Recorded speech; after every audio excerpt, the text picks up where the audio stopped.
Ladies and gentlemen, you're all very welcome to this lecture by the Heritage Society of Engineers Ireland, in association tonight with the Civil Division and indeed the Conservation Group.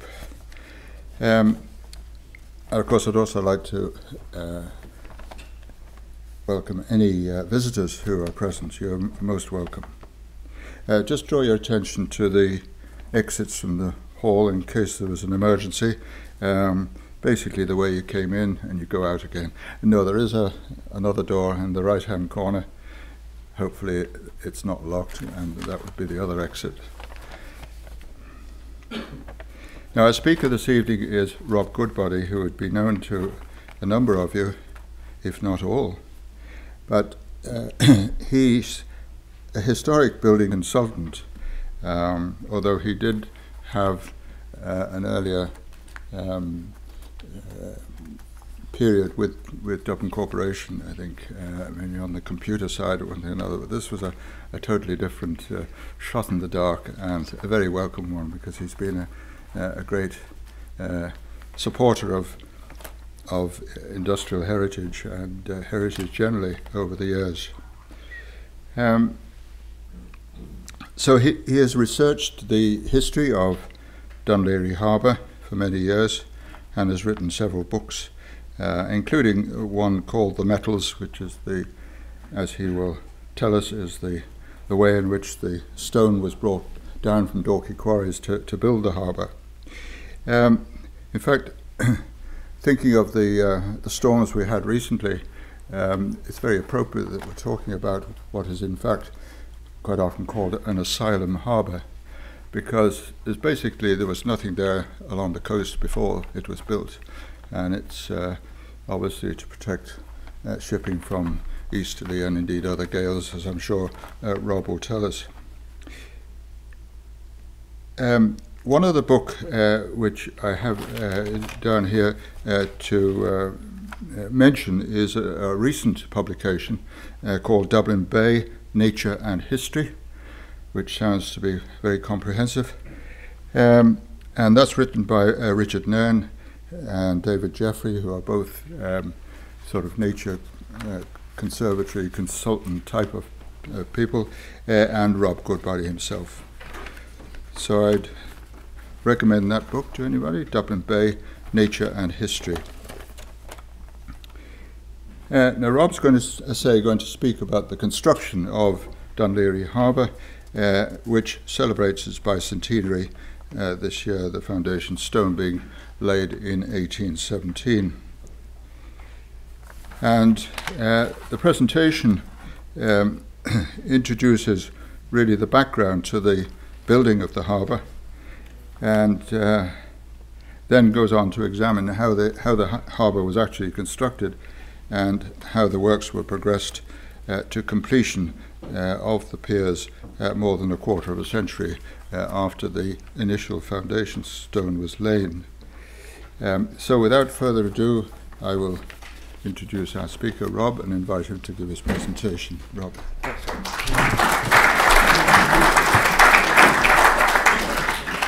Good evening, everybody, and thank you for inviting me here.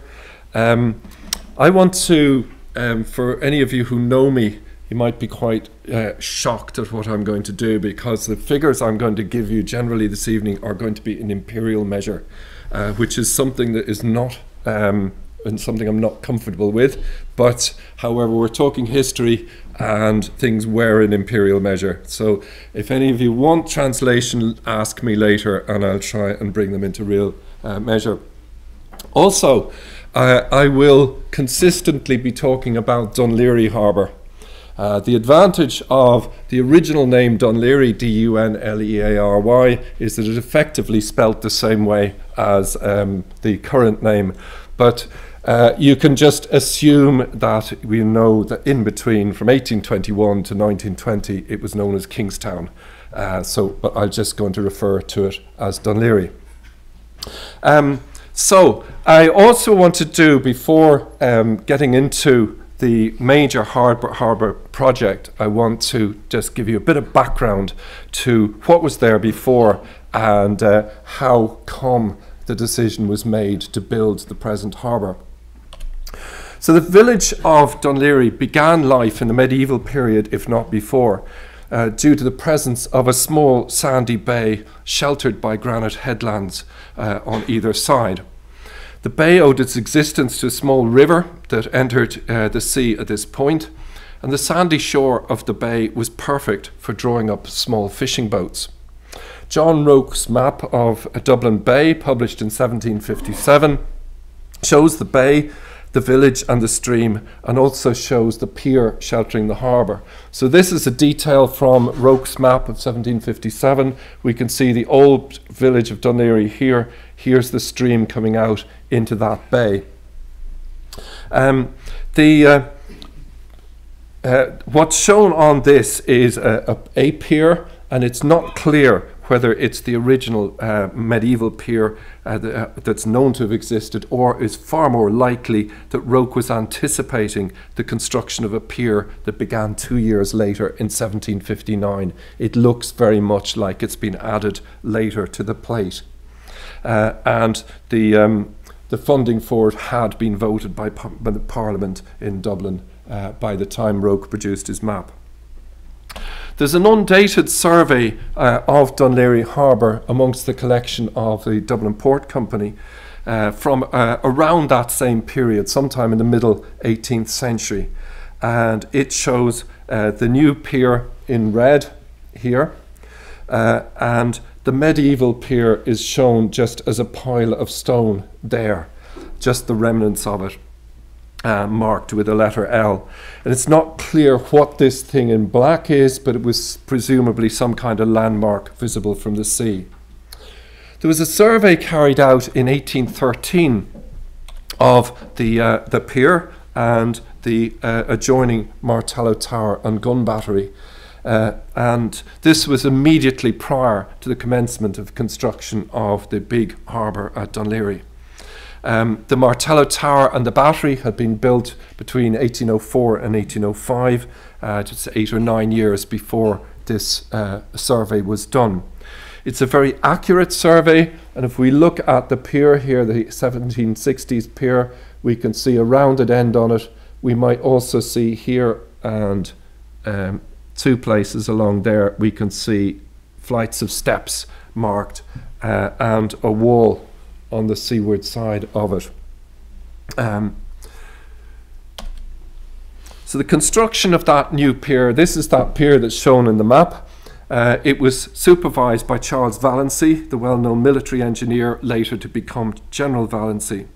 It was completed in 1767 at a cost of £18,000. In its original form, it was twice the length that it is today, while about half of it or so is now buried under reclaimed land, just leaving us with the outer stretch of it there. In the photograph, we can see one of those flights of steps that was shown in that survey drawing, and it's exactly as it was shown on that 1813 plan. You notice there's no rounded end on it, but we can see a change in the masonry at the end where that rounded end was removed in the 19th century. Dublin was a busy port in the 18th and 19th centuries, but it was not safe for shipping. The principal problem lay in a sandbar across the mouth of the Liffey, far out into Dublin Bay.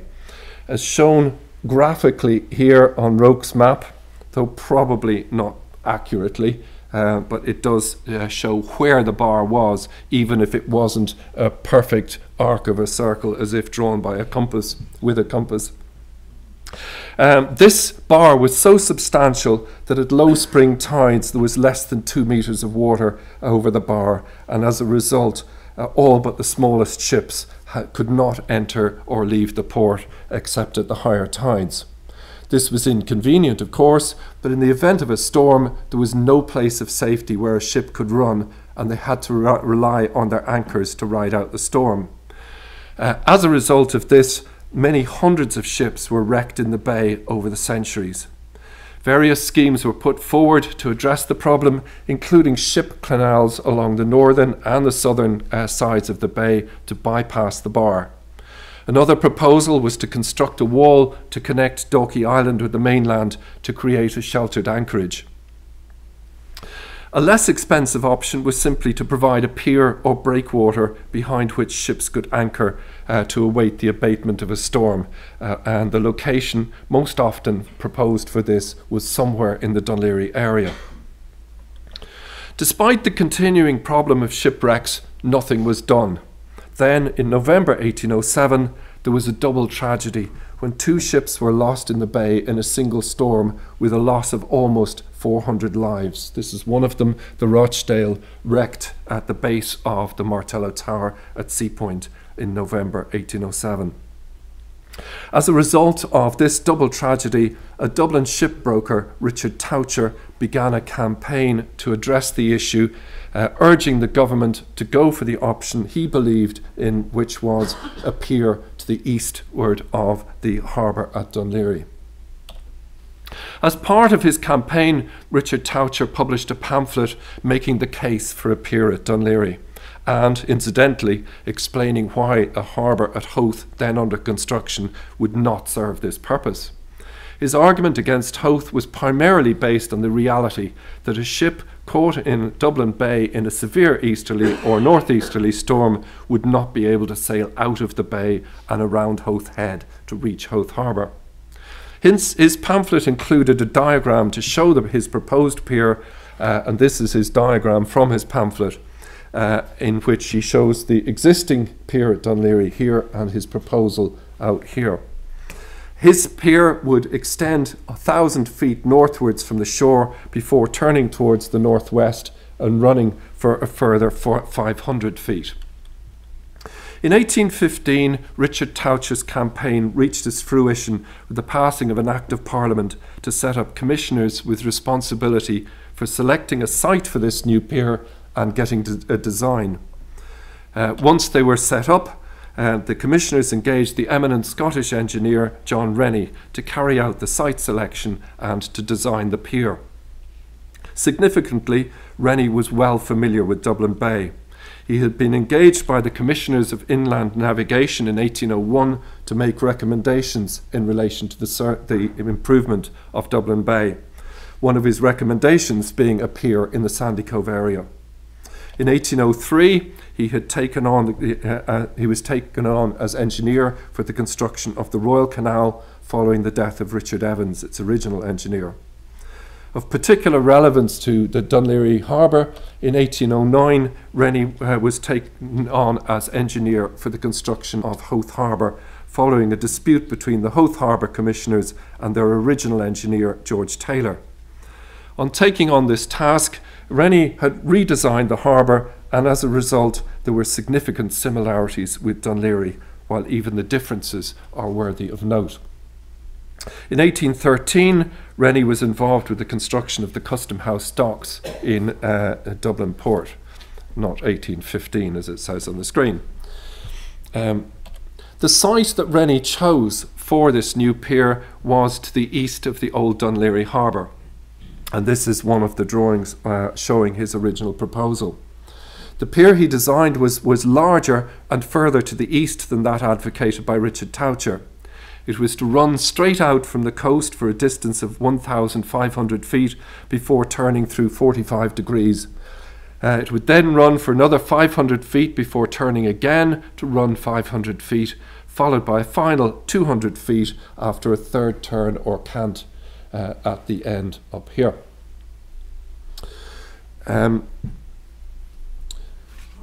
There would be a short projection from the inner face of the pier near the end. The intention was to create a substantial area of water that would be sheltered from the ferocity of the easterly and northeasterly storms, so that a ship could lie at anchor until the storm abated and could then continue on its way. Significantly, it was not intended to act in any way as a port. It's instructive to compare Rennie's design with Tauscher's proposal. In his campaign for the pier, Richard Tauscher had provided costings in which he showed how it could be paid for by means of a levy on cargoes brought into Dublin Port. The larger scale of Rennie's design would have immediately cast a doubt on the potential for raising sufficient funds by means of a levy at the port, though the levy was applied nonetheless. So this is just an indication of the size and orientation of Richard Tauscher's original proposal. So Rennies was quite a different animal, different location, much bigger, much more ambitious. It's worth noting in passing that John Taylor's map of the environs of Dublin, published in 1816, shows the pier even though construction had not yet commenced. The pier it shows is Rennie's original design and not the pier that was built. Furthermore, the pier is further to the west than its actual position, as this was the initial position and site selected by John Rennie.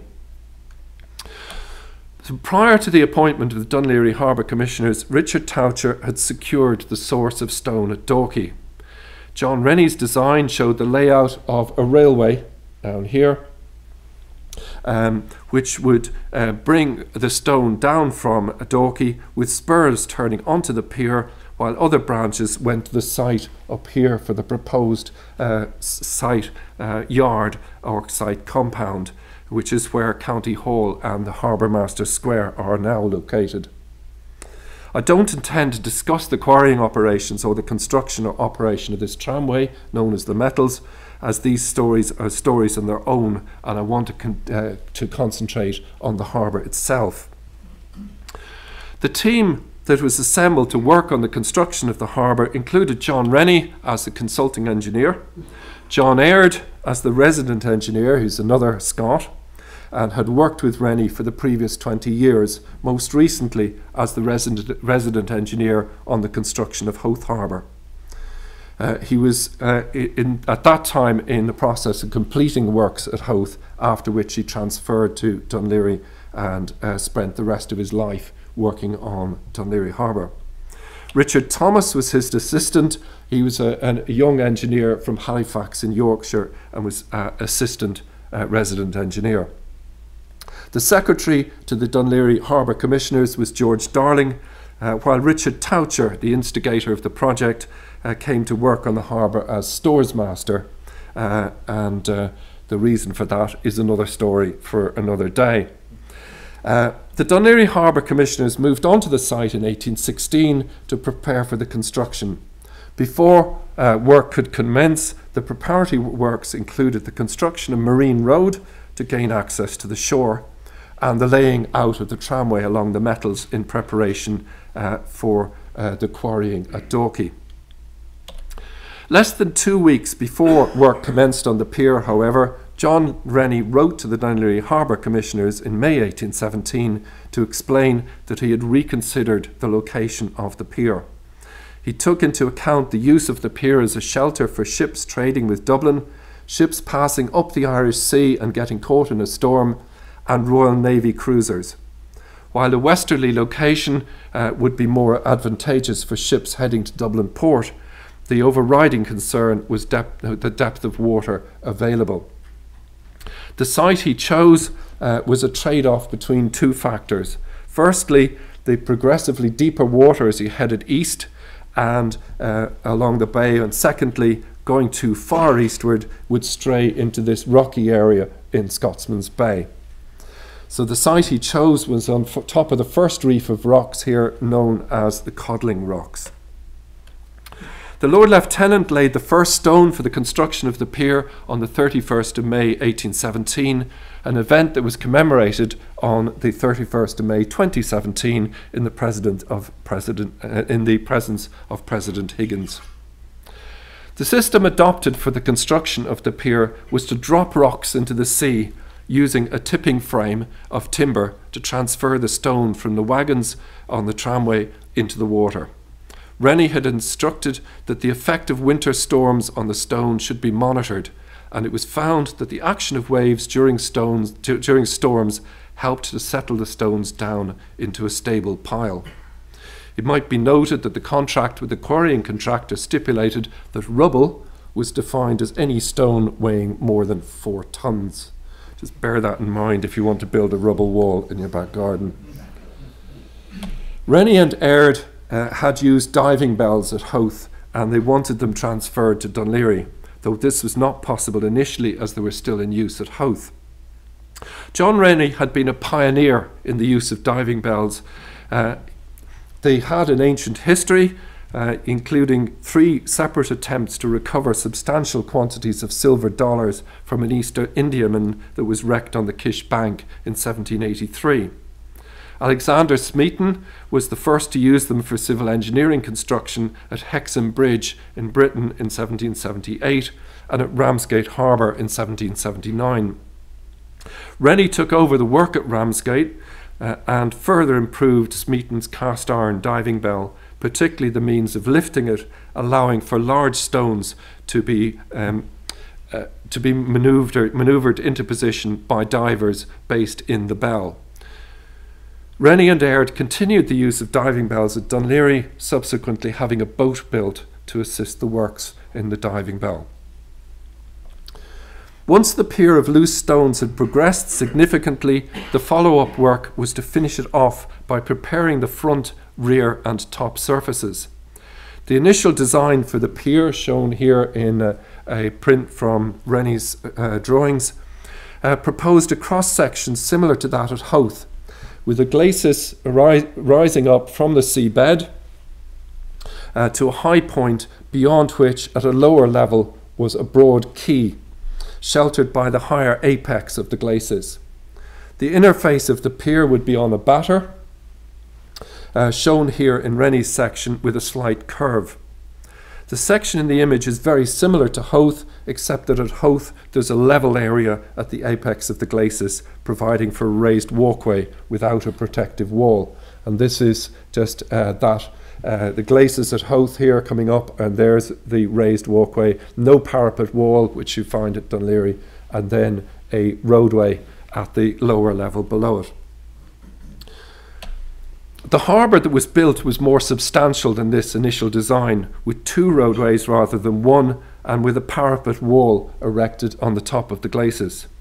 The pier is of rubble, with a slope on the seaward side. Piers of this type have an ancient history, but the first time this system was used on a significant scale in these islands was when Rennie used it at Howth, and subsequently using it at Plymouth.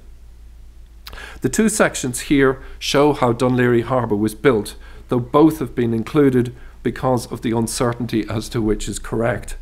The difference in the glacis is minor between the 2 diagrams, and both show a slope of about 1 in 5, except for at the lowest end down here, where it is between 1 to 1 and 1 to 2. In the 1870s, Thomas Stevenson calculated that the East Pier at Dunleary stood more exposed than many other piers around these islands, with a fetch of the waves in the worst storms of 114 nautical miles, from which he predicted a storm wave height of 15 feet. This was in accordance with measurements that had been taken in reality, though Stevenson admitted that higher waves did occur at Dunleary but had not been measured due to the technical difficulties. The long glacis of the East Pier was designed to dissipate the impact of the waves of this magnitude. The main difference between these 2 drawings is on the inner face, where you see in the upper diagram a parabolic profile, diminishing in gradient towards the bottom, while the lower diagram shows a straight batter. The 2 come from textbooks published long after the harbour was completed, the upper one by Thomas Stevenson in 1874 and the lower one by Vernon Harcourt in 1885. I've reversed the latter one, as you can see the writings back to front, just so that they're both orientated in the same direction. But whichever profile is the more accurate, the pier is extremely wide, measuring approximately 300 feet at the base. The dichotomy between the 2 diagrams probably arises from changes of intention during construction. The original plan was to have an inner face of the harbour finished with rectangular stones, that's this one here, finished with rectangular stones, but in 1832 John Aird issued sketches showing alternative means of constructing the face, and this is the pair of sketches that he produced in 1832. The first option shows rectangular stones set horizontally in the lower part of the wall, resulting in a jagged face along the seaward side. Just below the waterline, there's a wedge-shaped stone inserted, which kicks the wall backwards and results in a smooth face up above the waterline. The second option, he set the lower face of the wall on a slope, and the angled foundation there create a batter with a smooth face right from the bottom upwards, while above the waterline the stones are tapered, producing a curved face to bring the wall gradually back towards the vertical. The walls are not in fact faced with ashlar, so the sketches are diagrammatical. The cost of using ashlar was considered to be excessive, and you can see here that is certainly not ashlar, though the stones are relatively well fitted together. At Howth, the original design by George Taylor had used limestone in the construction, quarried at Borough Road to the west of the town of Howth. When John Rennie took over, this is the original part of Howth, the East Pier in Howth, showing that limestone construction. When John Rennie took over in 1809, he finished Taylor's walls with ashlar. So you can see that at the very top, there's granite ashlar at the top there. For the visible facings of the new walling at Howth, Rennie used granite ashlar. From late in 1812, he introduced blocks of sandstone brought from Runcorn in Cheshire for the lower parts of the wall below the low tide mark. The eminent engineer William Bald disagreed with the use of ashlar, considering it to be an unnecessary expenditure, and stating that it would be, and I quote, "It would be easy to prove that a breakwater of rough rubble stone left to be formed by the run of the ocean would be much more permanent, afford a better defence in deep water to resist the run and rise of the sea than any kind of expensive hewn work." Nevertheless, it was built at Howth with fine ashlar, and the later parts of Dunlaoghaire Harbour were also built with ashlar, including the ends of the two piers and the widened section of the Coal Pier, Traders Wharf and Carlisle Pier. As with Howth, however, the foundation courses at the ends of the piers at Dunlaoghaire were laid using blocks of sandstone from Runcorn in Cheshire. These were cut into regular blocks of 50 cubic feet, which is about 1.12 cubic meters. These were easier to lay in position using diving bells than larger stones or the more roughly shaped blocks. The Runcorn sandstone was significantly cheaper than the local granite ashlar. The choice of Runcorn sandstone was based on cost and availability rather than any continuity with their use at Howth, as by this time both John Rennie and John Aird had died and the connection with the construction of Howth Harbour had disappeared. For the surface of the glacis, the design called for large, roughly squared stones to be set perpendicular to the slope. The illustration here is taken from a sketch done by John Aird to illustrate the provision of a walkway along the back of the parapet at the top. But it illustrates the nature of the stonework of the glacis shown here. The vertical scale is, of course, exaggerated because the glacis has a slope of 1 in 5. This photograph shows the paving of the glacis as it is in practice at the back of the West Pier. So these large blocks all there set perpendicular to the slope.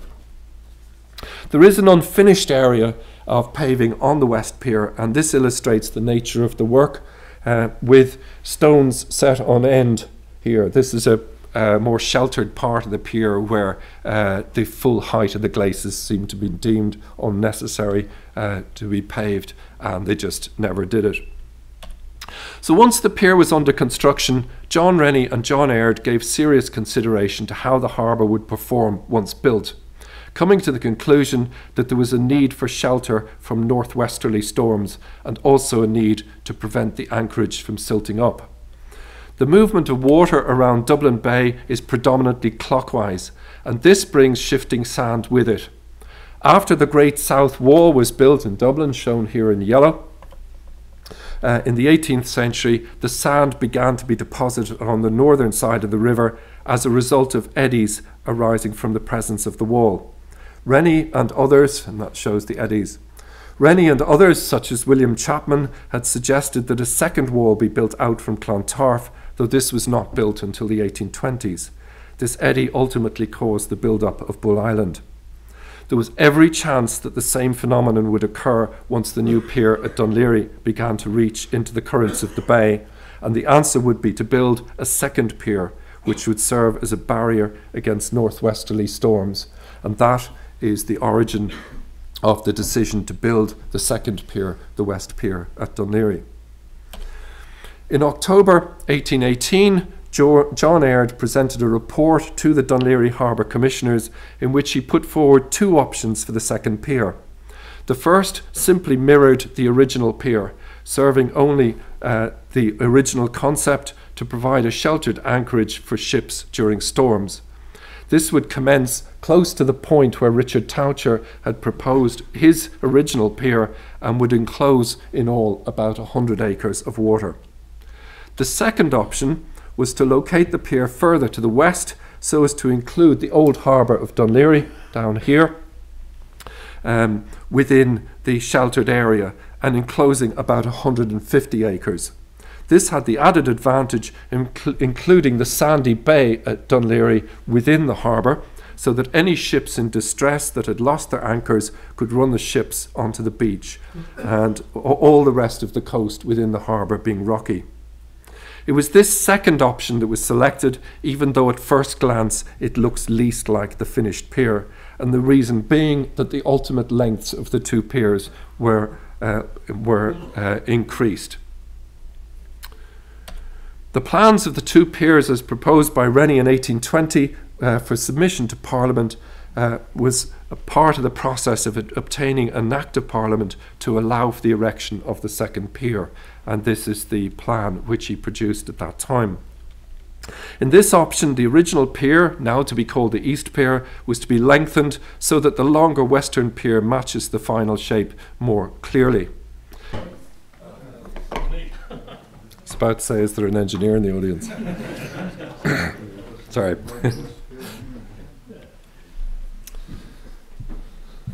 So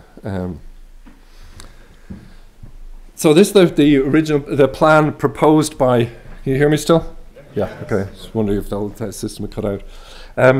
So the original plan was section of the East Pier was to be 1,500 foot long, the second 500, and the third also 500. In 1819, however, it was decided to run the second section out to 2,500 feet to enlarge the sheltered area of sea and push the pier head into deeper water. By May 1820, when the pier had reached 2,150 feet, it was decided that this was enough and to turn the second cant at this point. That's the second cant there. So that's the first stretch out there, and there's the second one.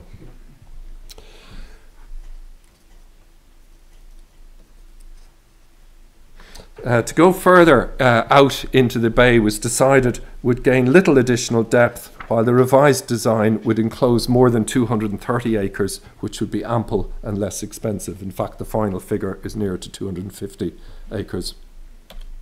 With the passing of the necessary Act of Parliament in 1821, work progressed on the construction of the West Pier. Later that year, John Rennie died at aged only 60. He had, however, seen the full commencement of one of his largest works at Dunlaoghaire. However, the Admiralty was not happy with the design, and as early as October 1824 wrote to the Harbour Commissioners to voice the concerns and to request that the harbour not be completed until the nature of the entrance had been fully discussed and resolved.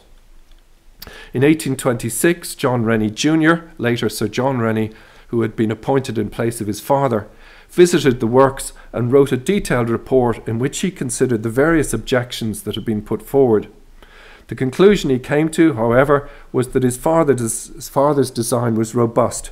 He refuted claims that the proposed harbour mouth would be too narrow at 430 feet and would lead to ships being wrecked on the pier heads in storms. He also rejected arguments that the location of the entrance was in the wrong place. In September 1820, works on the West Pier reached the end of the third cant, and the Harbour Commissioners brought further work to a halt in compliance with the requirements of the Admiralty and also the Treasury, which cut off supplies of funds. By that stage, that's the red lines show at the point to which the piers had reached. Various people got involved from this point. It's unclear who came up with these two suggestions, which were designed to keep easterly swells out of the harbour. That's either to put a pier branch going that way or alternatively that way. It was designed to keep easterly swells out of the harbour if the last portion of the West Pier was not completed. The objection to those was that they provided a westerly facing entrance which would face into the prevailing winds and bring swells into the harbour. It took until July 1831 before the Admiralty sent someone to take a look and report. Captain Samuel Warren agreed with the Admiralty that the entrance would be too narrow and put forward his proposal, costing his short extension to the West Pier at £5,000. That's what his proposal came to. Remember, those are the 2 points at which the pier has stopped. He sketched his proposal onto a map as seen here. However, the Admiralty was not happy with spending this kind of money and stated that the pier heads should be completed in their present form. Captain Warren had also suggested that the best solution was a breakwater out beyond the entrance to the harbour, though this suggestion was not taken up on account of cost. Captain Hutchison, the harbour master at Kingstown, had his own opinion based on 10 years of observation in his official capacity, and he suggested that the East Pier should stay as it was, while the end of the West Pier should be extended to the southeast by 300 to 400 feet. Despite being one of the best people to make recommendations in view of his intimate knowledge of the harbour, he was ignored. One of the foremost maritime engineers of the day, William Cubitt, visited the harbour in March 1835 and consulted with Richard Thomas, the resident engineer, and William Hutchison, the harbour master. He was against any further narrowing of the entrance, but proposed instead a separate breakwater 1,200 feet long, based on a similar principle of the breakwater at Cherbourg, seen here, out on its own out at sea, and the similar one, the Plymouth breakwater, built by John Rennie. The end result was that the harbour mouth was left more or less where it was, though with the pier ends finished, with a rounded finish. The two maps here show the top one is the Ordnance Survey's initial survey, which was never published, showing the state of the piers as they were in 1837 when the Ordnance Survey first carried out its work. While the lower one shows the published map 6 years later, 1843, by which stage we have the rounded ends of the piers as they are finished today. John Aird also designed the flights of steps into the piers so that to provide access to boats in the harbour. And this is one of his sketches showing the steps. Take that as leave it as a piece of artwork, or say it's not really an engineering drawing, is it? But it does show you the rubble nature of it and the cut stone steps going well down below high water down to the low water mark. And in plan you can see it here where the steps are set at an angle to the face of the pier. And this is steps as they're built. You can see quite clearly in this the batter on the wall, seen at low tide, where there's quite a distinct slope or batter on the face of the wall, and the steps there angled running down quite a considerable distance from the top. And there's some very fine stonework in those steps, particularly at the ends of the piers. Bollards were placed along the piers, not because this was ever intended as a port. even though by the time it was well underway, it had effectively become a port. But these bollards were never intended for trading boats or any kind of commercial use. The intention was purely for ships sheltering during storms could actually tie up on the at the wharfs along the inner sides of the piers, and therefore you could hold a lot more ships. Given that Dublin Bay was extremely busy with shipping, any maps of the time tend to show huge amounts of ships in the Liffey and in the bay. So if you got a storm, you could have a substantial quantity of shipping coming in here for shelter, and to tie up against the wall and ride it out was what these bollards were provided for. This is the East Pier, and incidentally, one of the bollards along the pier is actually a cannon buried face down, muzzle down into the pier. Though nobody seems to know what period it's from or what its origins are.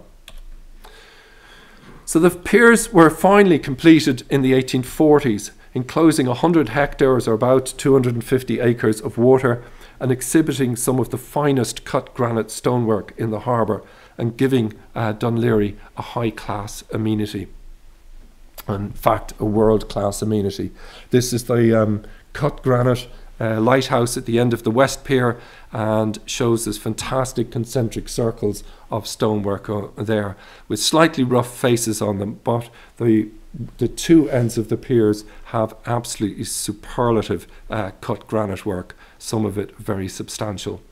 So there we have still today a world-class amenity used for pleasure boats, used for commerce, used by the Irish Lights. Sadly, no longer passenger boats, except for occasional cruise boats and so forth coming in. So that is, in summary, the construction of Dunlaoghaire Harbour from the 1817 onwards. Thank you very much.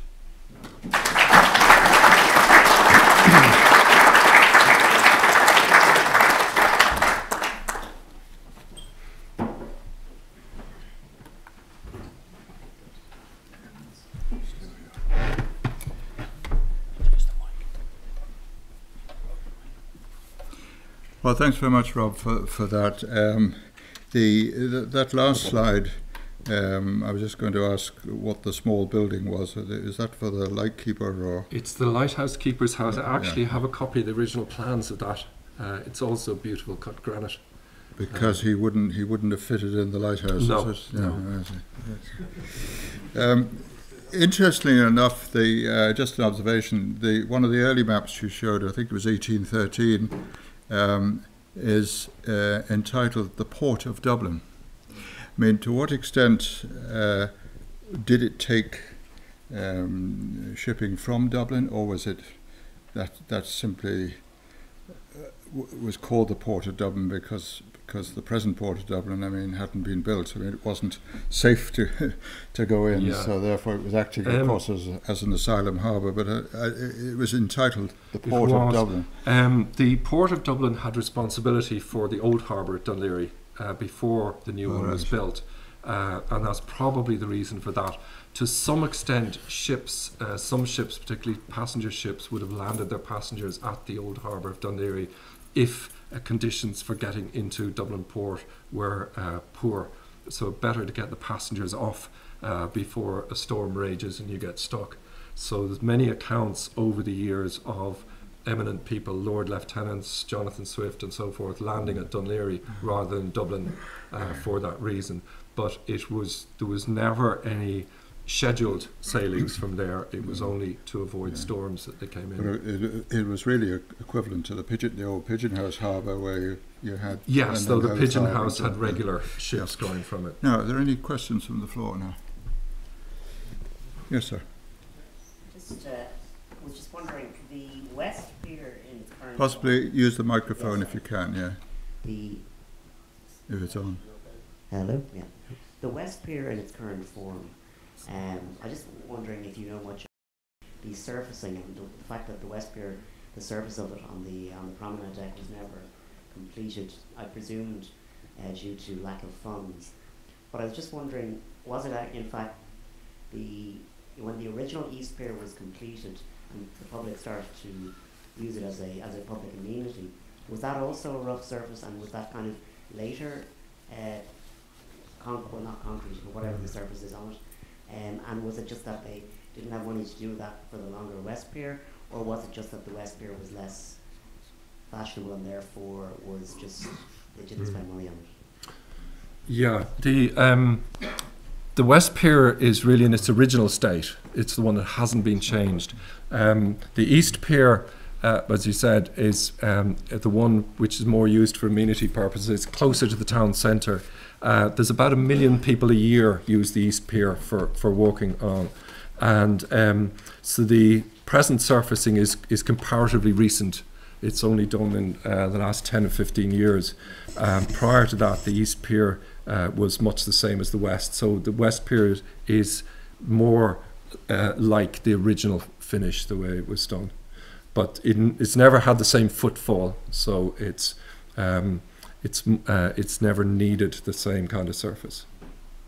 Well, was there greater depth at the East Pier than the West, because any of the passenger facilities seem to be built there in terms of temporary wharves and things like that? Well, they were, but at the time the first temporary wharf went in 1825, when a mail packets ship was set up a run to Liverpool, and at that stage the West Pier was relatively new and wasn't the size that the East Pier is. So the East Pier was well underway at that stage. But you're right, the water depth of the East Pier would be deeper because it's getting progressively deeper towards the east. Any other queries? Hugh? Could you tell us something, Bob, about the lighthouses and the battery, which is a fine structure? Yeah, the lighthouses were part of the design that evolved. Obviously, having two massive great piers like this sticking out into the bay caused a navigation hazard in themselves. So even while under construction, they had to have a temporary lighthouse to try and prevent shipwrecks on the ends of the piers. And so at that stage, they decided relatively early on they would need permanent lighthouses at the two ends of the piers. The gun battery at the East Pier is slightly later. It dates from the 1850s, so it's after the completion of the pier. It was added afterwards. When the piers were built, there was a gun battery in Dunlaoghaire, near the point where Richard Tauscher had proposed his pier. You saw it in one of the earlier maps. And of course that became obsolete as soon as they started to build the West Pier, because the guns in the battery were pointing straight towards the pier, which is not healthy. So there was a time, but I suspect that the impetus for building the one on the East Pier came from the Crimean War and the realisation that the harbour needed better defences than there was still a gun battery where the present derelict baths are now, but they realised they needed more than just that. So it's 1850s. I've got a loud voice.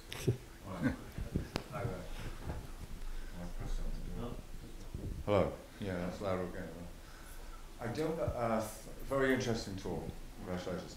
I'm just wondering if you came across any information about if any of the designers, stroke builders, used any form of mortars in any part of the pier at all, possibly the outside face, possibly the inside face.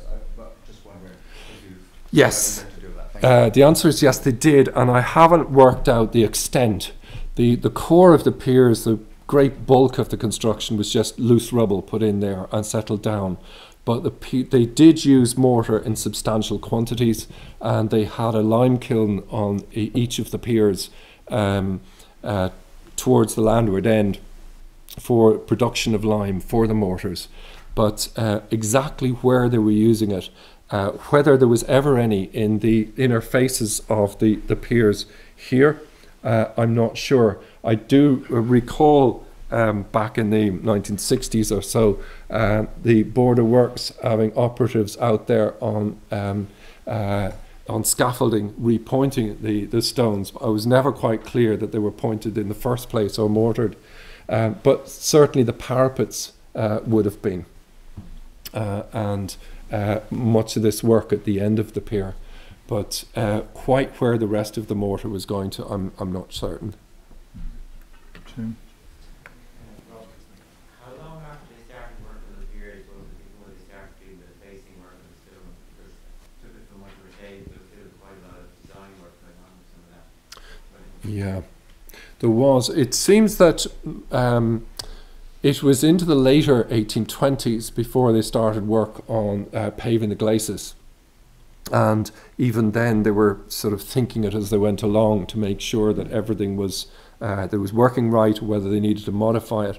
But the interface seems to be into the 1830s before they really getting that sketch I showed where John Aird had the two alternatives. That's 1832. So it's very late on. In fact, it's only shortly before John Aird's death. It was one of the last things he did was that one. So it seems to be they're only facing the inner part of the pier at that point. Rob, thanks very much. Great talk. How did they get on health and safety wise? Is there any documentation as to how many people ended up being part of the war against building it? Well, in 1826, they received 3 job applications from doctors who had become aware that the Harbour commissioners were proposing to build a hospital for to take the injured from the works, and it's quite gory reading to explain why they thought they were the best people for the job. But one of them said he'd been a naval surgeon during the Napoleonic Wars, taken part in many battles, and therefore was ideal for the job. And without getting too graphic, you probably know that in naval battles of the day, the idea was for 2 ships to get as close to each other and fire broadsides, so you have cannon shot at incredible speed going into the sides of ships. So it's not pretty. But anyway, the response the Harbour commissioners gave was, no idea where you got this thing that we were going to build a hospital. We have no intention of building a hospital because we don't have injuries on our works. And the dichotomy there is that there were huge amounts of injuries. We just can't quantify them, and there were deaths. We can't quantify those either, but they were happening in the quarries and not on the harbour works. So there were probably some injuries on the harbour works, but the most of the deaths and injuries were in the quarries. Yes, sir. Over what period was the battery at the end of the East Pier a military installation? And can you shed some light on the coal harbour and where it derived its name, or is it completely obvious why it's the coal harbour? Yeah, I'll take the first one first. Most of the fortifications along there were in use until later 19th century. In our book, The Martello Towers of Dublin, I think we actually don't put a date for when that one ceased operation. But the last of the Martello Towers and gun batteries was in military use was Sandy Cove 1897. So that one I think was about the same kind of period, but it still has working guns on it. So it's never effectively been decommissioned, though nowadays it tends to be more for ceremonial duties. In fact, there was a 21-gun salute fired from it on the 31st of May this year as part of the Bicentenary commemorations. The second part of your question was the coal harbour. Yes, it is exactly that. At the time when Valency was building that pier, there were 40 coal boats trading between Cumberland and Dunlaoghaire, and the pier was provided to give a larger area of sheltered water for the bigger boats and for them to tie alongside and discharge. So the coal boats continued to come there through the 19th century. And then the extra pier, the second pier that was Traders' Wharf was for all the other kind of thing, because even from the 18th... The one in the coal harbour, the second... Yeah, the one I showed in the slide there is the 18th century one, but the other one slightly further out is Traders' Wharf, which was built in the 1840s, because by that stage ships were coming in and out delivering goods. It had become a port without anyone ever intended it to. So there was importation by the late 1820s, importation of bricks from England, slates from Wales for the construction of all the houses in Dunlaoghaire and the area around it, plus various other imports and exports.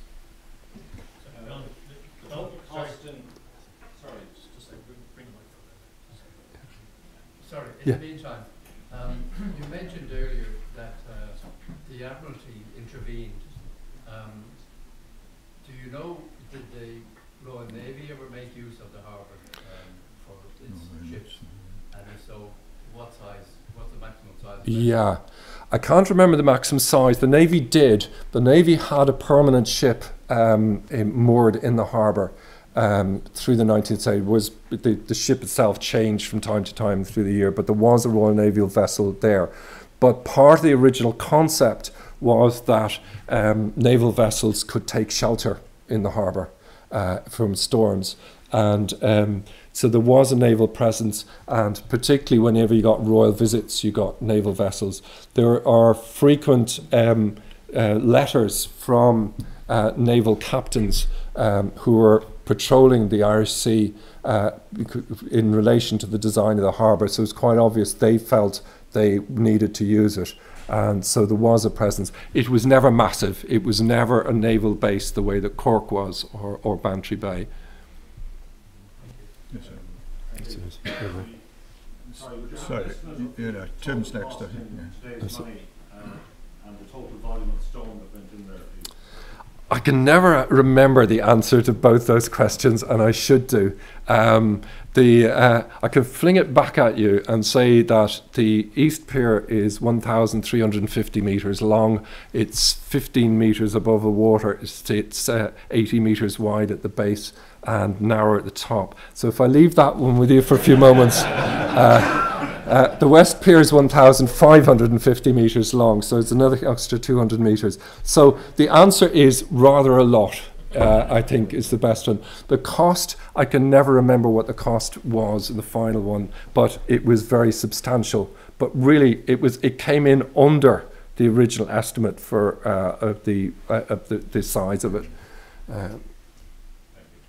Question at the back there.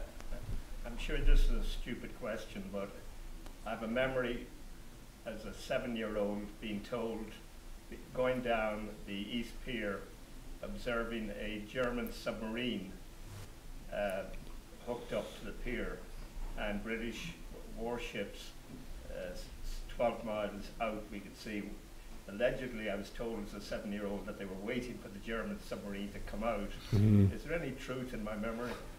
Quite possibly. It's really, it's not something I've researched, but I have no doubt that there are people who would be able to answer that one. Roy Stokes and Cormac Louth would be two names that would occur to me who no doubt would be able to answer that in full, and other people, but I'm afraid it's outside my realm of expertise.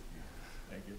What was the period during which the quarrying was going on, and the railway from the quarry? Yeah. Was it over a 20-year period or something? They opened the Dorky quarries in 1817, and they were closed in the 1850s. At that stage, they finished the Carlisle Pier, and the quarries in Dorky were very high above the harbour, and to bring the stone down as far as Barnhill Road, very steep bit, they had very expensive funicular system. That once they were no longer regularly using the quarries for stone, rather than keep that funicular system in good order, they abandoned the quarries and opened another one further down near Barnhill Road. The new quarry is nowadays known as Old Quarry. So that was used for maintenance and improvements to the harbour. Question here. You pointed out that the what occasioned commissioning of the West Pier was concerns about sand building up or eddies. Whatever. What were the effects of the two piers as eventually created on the harbour? Yeah. The harbour itself, not much. It has there has been some silting, but not a lot.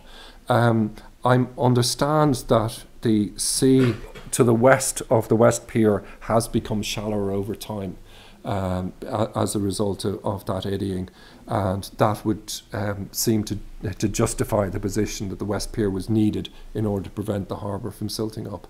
But there's nothing as dramatic as Bull Island? No. No. And Howth Harbour silted up fairly rapidly as well, from different currents, of course, but Dunleary didn't suffer from that. You teased us about the role of Mr. Tauscher as the storeman. Are you prepared to say more? Yeah, Tauscher, very much so. I didn't want to digress into that, but he was a shipbroker by trade. He spent so much time and a substantial amount of money on this project that he bankrupted himself. In order to get the quarrying land in Dalkey, he leased 10 acres of land that he didn't need at a cost to himself of £100 a year in rent, which is a very substantial amount of money. And between that and the other costs of his campaigning, he was bankrupted. He lost his business. He lost everything he had. And the harbour commissioners, to try and salvage him from ruin, they took him on and gave him a responsible job on a decent salary. Thank you. I'm wondering, in practical terms, did it serve its purpose as an asylum harbour? It did, yes, yeah. I mean, the irony is that there were very high-profile ships that were wrecked on the piers themselves, which probably would have survived quite well had the piers not been there. But that is massively outweighed by the amount of ships that were able to take shelter over the years. Obviously, the steam age changed things somewhat. The other thing that changed it, at the very time that they were starting to build this, there was the engineering approaches to getting rid of the bar in Dublin. And the design there, particularly the North Bull wall and measures they undertook in the 1820s, got rid of the bar. And so with that gone, it meant that ships were able to get in and out of Dublin port more easily, and so there was somewhat less of a need for the harbour at Dunleary. But still, it is reckoned that many hundreds of ships took shelter over there over the years. This gentleman down there.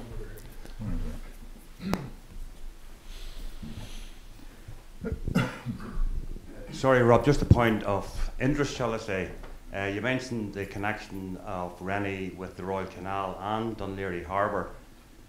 On the 27th of May this year, the President, which you showed in a slide there, was in Richmond Harbour to mark the 200th anniversary of the completion of the Royal Canal. Oh, right. And then I think 3 days later, the President was in Dunleary to mark the starting of Dunleary Harbour. Right. Oh, very well. I hadn't realised that. That's great. So Rennie was probably here for the equivalents 200 years before then. Yeah.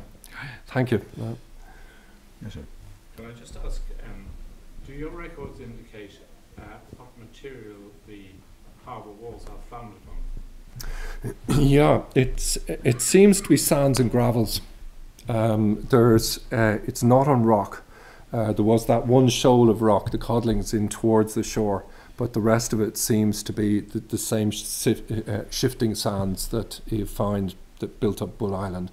So sands that originate along the banks, the Arklow bank up through the Kish bank, and are brought by the tides into the bay.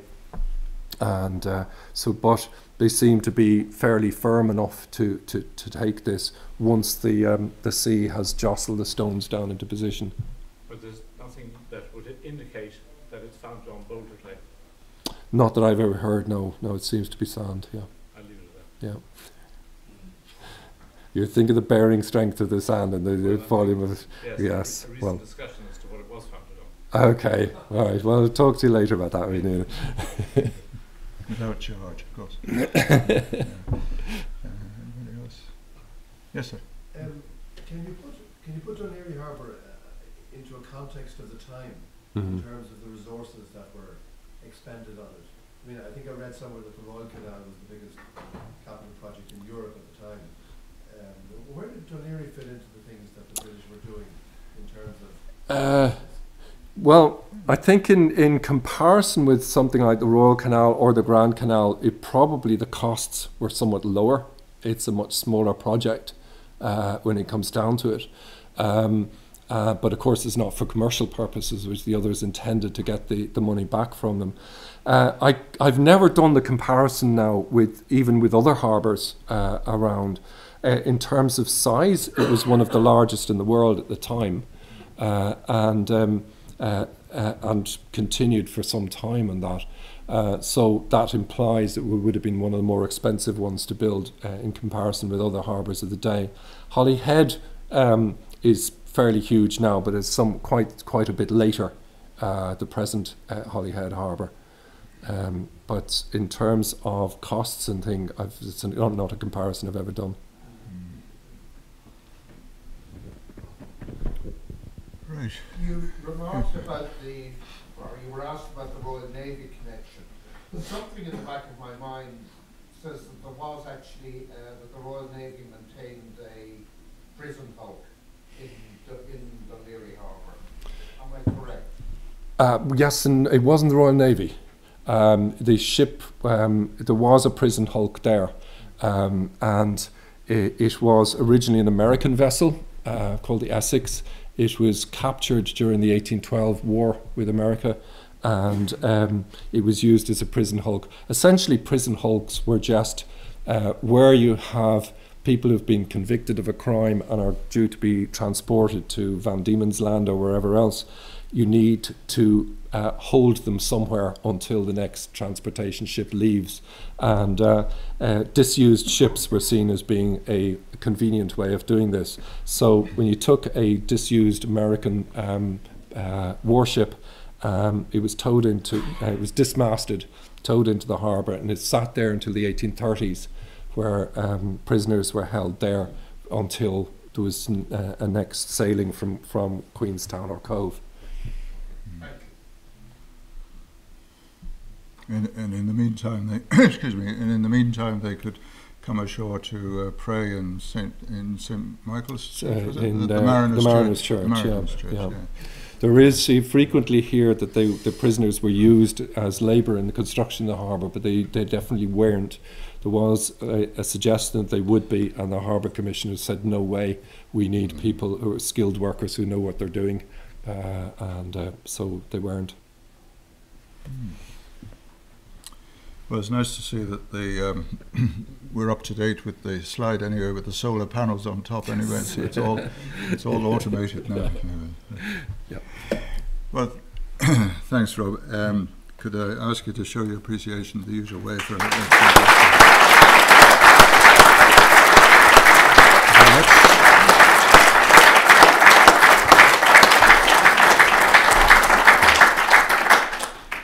just in conclusion, due to the earlier rail dispute, this evening's lecture, of course, was rescheduled to this evening, and it replaced a lecture which was to be held in association with the Conservation Group. I think the potential speaker is with us this evening, but I won't embarrass him by saying who it is. But that Conservation Group evening is to be rearranged sometime, obviously, in the early new year. And in the meantime, then, because we don't have a January lecture, so sometime in January, maybe the Conservation Group might like to meet. And in the meantime, I wish you a happy Christmas and a rewarding new year. Thank you.